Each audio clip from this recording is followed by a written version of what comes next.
ఆడపిల్లలకు సంబంధించి సుప్రీంకోర్టు నిన్న అద్భుతమైన తీర్పు ఇచ్చింది. మెన్స్ట్రువల్ హైజీన్, మెన్స్ట్రువల్ హెల్త్ అనేది ఒక ప్రాథమిక హక్కు అని, అది ఆర్టికల్ 21లో భాగం అని చెప్పి సుప్రీంకోర్టు చెప్పింది. మనకు తెలుసు, ఆడపిల్లలకి ఆడవాళ్ళకి ప్రధానమైన సమస్య మెన్స్ట్రువల్ హైజీన్, శానిటేషన్ అన్నమాట. ముఖ్యంగా పేద కుటుంబాల్లో శానిటరీ నాప్కిన్స్ కూడా అందవు. ఇలాంటి పరిస్థితిలో ఆడపిల్లలు స్కూల్కి చదువుకోవడానికి వెళ్తారు. అక్కడ టాయిలెట్స్ లేని పరిస్థితి అనమాట. చాలా సందర్భాల్లో ఆడపిల్లలకి ప్రత్యేకమైన టాయిలెట్స్ లేని పరిస్థితి.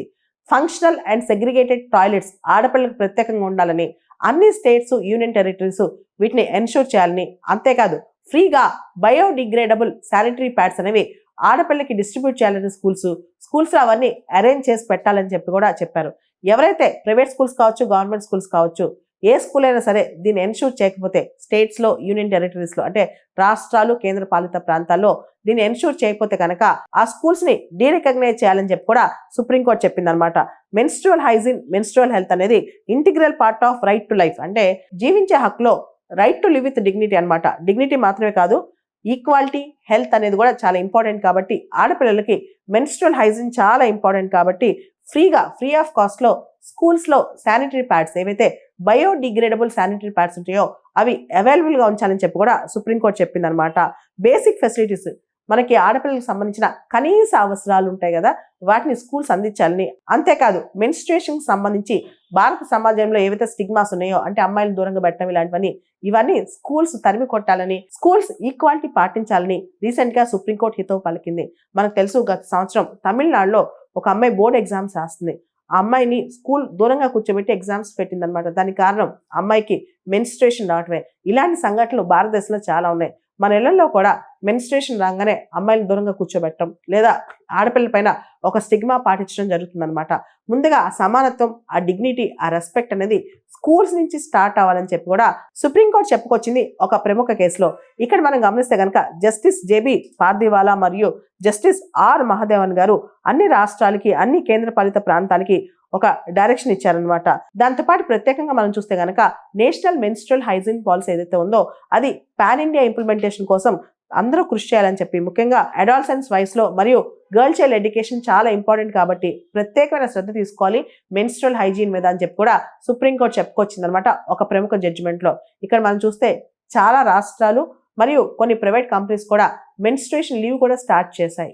కర్ణాటక రాష్ట్రంలో మహిళా ఎంప్లాయీస్, ఎవరైతే మహిళా ఉద్యోగులు ఉంటారో వాళ్ళకి మెన్స్ట్రువల్ లీవ్ ప్రతి నెల ఒకరోజు పెయిడ్ లీవ్ ఇస్తూ కర్ణాటక క్యాబినెట్ ఒక తీర్మానం తీసుకొచ్చింది. ప్రత్యేకంగా ప్రభుత్వం మరియు ప్రైవేట్ ఎంప్లాయ్మెంట్లో కూడా, అది వస్త్ర పరిశ్రమ కావచ్చు, ఐటీ కావచ్చు, మల్టీనేషనల్ ఫర్మ్స్ కావచ్చు, దేనిలో అయినా సరే మహిళలకి 12 రోజుల పాటు వార్షికంగా ఈ లీవ్ ఇస్తారు.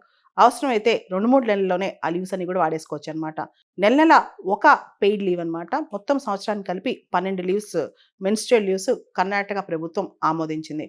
మనం చూస్తే ఈ మధ్య ఈ మెన్స్ట్రువల్ లీవ్ అనే కాన్సెప్ట్ మీద చాలా ఫోకస్ పెరుగుతుంది. రకరకాల ప్రైవేట్ సంస్థలు కూడా మహిళలకి మెన్స్ట్రువల్ లీవ్ ఇస్తున్నాయి. రీసెంట్గా స్పెయిన్ మొట్టమొదటి యూరోప్ దేశం అనమాట ఉమెన్కి లీగల్గా మెన్స్ట్రువల్ లీవ్ ఇవ్వటం. Spain first country in the Europe. So లీగల్గా చాలా రీప్రొడక్టివ్ సెక్షువల్ రైట్స్లో భాగంగా ఇది ఇచ్చింది. స్పెయిన్తో పాటు ప్రపంచవ్యాప్తంగా మనం చూస్తే Japan, Indonesia, Philippines, Taiwan, south Korea, Zambia, south Korea, Vietnam ఇటువంటి దేశాలన్నీ కూడా మహిళలకి ఈ మెన్స్ట్రుయేషన్ టైంలో లీవ్ ఇస్తున్నాయన్నమాట. అయితే మనం చూస్తే యూనివర్సిటీస్లో, కాలేజెస్లో, స్కూల్స్లో చదివే ఆడపిల్లలు, తర్వాత జాబ్కి వెళ్ళే అమ్మాయిలు, వీళ్ళందరూ కూడా చాలా ఇబ్బందులు పడుతుంటారు ఈ టైంలో. ముఖ్యంగా ఆ టైంలో కొంతమందికి ఎక్కువగా పెయిన్ రావటం, డిస్కంఫర్ట్ ఫీల్ అవటం, ఇవన్నీ కూడా జరుగుతుంటాయి. మనం గమనిస్తే కనుక ఒక 5 సంవత్సరాల క్రితం మెటర్నిటీ బెనిఫిట్స్ యాక్ట్కి సవరణ వచ్చి ఎవరైతే అమ్మాయిలు జాబ్కి వెళ్తుంటారో వాళ్ళకి పెయిడ్ మెటర్నిటీ లీవ్ 12 వీక్స్ నుంచి 26 వీక్స్కి పెంచారు. అలానే గవర్నమెంట్లో పనిచేసే సెంట్రల్ గవర్నమెంట్లో 6 మంత్స్ మెటర్నిటీ లీవ్, తర్వాత చైల్డ్ కేర్ లీవ్ కూడా తర్వాత 2 years ఇస్తున్నారనమాట.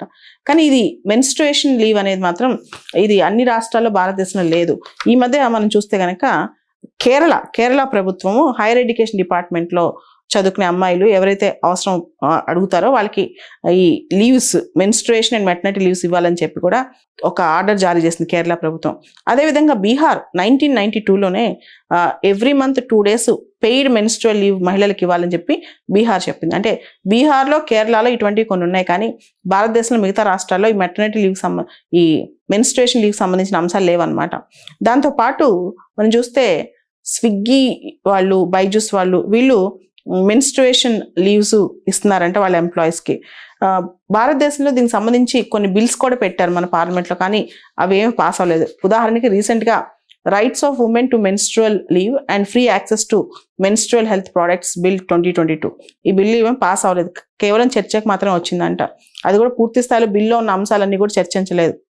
ఇక్కడ మనం గమనిస్తే అసలు భారతదేశంలో ఆడపిల్లలకి కేవలం 13% మందికి వాళ్ళ మెన్స్ట్రుయేషన్ సైకిల్ స్టార్ట్ కాకముందు అసలు దాని యొక్క అవేర్నెస్ ఉందంట. అండ్ భారతదేశంలో స్కూల్కి వెళ్ళే పిల్లల్లో చూస్తే 60% మంది వాళ్ళ మెన్స్ట్రుయేషన్ సైకిల్ టైంలో స్కూల్కి వెళ్ళారంట ఆడపిల్లలు. తర్వాత 79% మంది ఆ టైంలో చాలా లో కాన్ఫిడెన్స్ గురవుతుంటారు. అండ్ 44% మంది ఆ టైంలో పెట్టే రిస్ట్రిక్షన్స్కి చాలా హ్యూమిలియేషన్, అవమానంగా, కొంచెం ఎంబరాస్డ్గా ఫీల్ అవుతుంటారంట. తర్వాత భారతదేశమే కాదు, ప్రపంచవ్యాప్తంగా కూడా 500 మిలియన్ల ఆడపిల్లలు మెన్స్ట్రువల్ హైజీన్ మేనేజ్మెంట్లో సరైన ఫెసిలిటీస్ లేక బాధపడుతున్నారంట. సో భారతదేశంలో ఈవెన్ ఈ రోజు కూడా 50% ఆడపిల్లలకి శానిటరీ నాప్కిన్స్, శానిటరీ ప్యాడ్స్ అందుబాటులో లేవు. చాలా సందర్భాలు మనం గమనిస్తుంటాం. పాత రోజుల్లో మనం క్లాత్ వాడటం కానీ, రకరకాల ఈ నార్త్ ఈస్ట్ స్టేట్స్లో కొన్ని ట్రైబల్ ఏరియాస్లో లీవ్స్ అవన్నీ వాడుతుంటారనమాట. దాంతో రకరకాల ఇన్ఫెక్షన్స్ ఇలాంటి రావటం కూడా జరుగుతుంది ఆడపిల్లలకి. అయితే మనం భారతదేశంలో చూస్తే సబలా ప్రోగ్రామ్ అని చెప్పి నేషనల్ రూరల్ లైవ్లీహుడ్ మిషన్లో, స్వచ్ఛ భారత్ మిషన్, స్వచ్ఛ భారత్ అభియాన్లో దానిలో భాగంగా స్వచ్ఛ భారత్ విద్యాలయ, ఇవన్నీ కూడా మెన్స్ట్రువల్ హైజీన్కి ఇండైరెక్ట్గా డైరెక్ట్గా ప్రమోట్ చేస్తున్నాయి. దాంతోపాటు మెన్స్ట్రువల్ హైజీన్ డేగా ప్రతి సంవత్సరం మనం మే 28వ తారీఖున జరుపుకుంటున్నాం మెన్స్ట్రువల్ హైజీన్ డే. ఆ రోజున అవేర్నెస్ ప్రమోట్ చేస్తున్నాం అనమాట. సో ఇవన్నీ కూడా జరుగుతుంది. దీంతో పాటు భారతదేశంలో ఏంటంటే కొన్ని సోషల్ మిత్స్ ఉన్నాయి, అంటే సామాజికంగా కొన్ని రుగ్మతలు లాంటివి ఉన్నాయన్నమాట. ఏంటంటే అమ్మాయిలకి ఎప్పుడైతే మెన్స్ట్రువల్ సైకిల్ స్టార్ట్ అవుతుందో అప్పటి నుంచి వాళ్ళని వంటింట్లోకి రానికపోవటం, ఇంట్లో అందరినీ కలవనిపోవటం, ఆ టైంలో వాళ్ళని గుళ్ళలోకి రానిపోవడం. మీరు చూసారు శబరిమల కేసు, ఈ కేసులో కూడా అంతే. ఉమెన్ ప్యూబర్టీలో ఉన్న ఉమెన్ అందరూ, అంటే 14-15 సంవత్సరాల నుంచి 59 సంవత్సరాలు వాళ్ళకి ఆ మెన్స్ట్రువల్ సైకిల్ అయిపోయేంత వరకు అమ్మాయిలు టెంపుల్స్లో రానికపోవడం, ఇలాంటి ఆచారాలు భారతదేశంలో ఉన్నాయి. ఇప్పుడు కూడా ఎంత చదువుకున్న కుటుంబంలోకి వెళ్ళినా ఆడపిల్లల్ని పక్కన దూరంగా కూర్చోపెట్టుకోవటం, అంటుకోనికపోవడం, ఇవన్నీ. దీంతో పాటు హైజీన్ ఇష్యూస్ కూడా, ఇవన్నీ చాలా ఇష్యూస్ దీని చుట్టూ ఉన్నాయన్నమాట.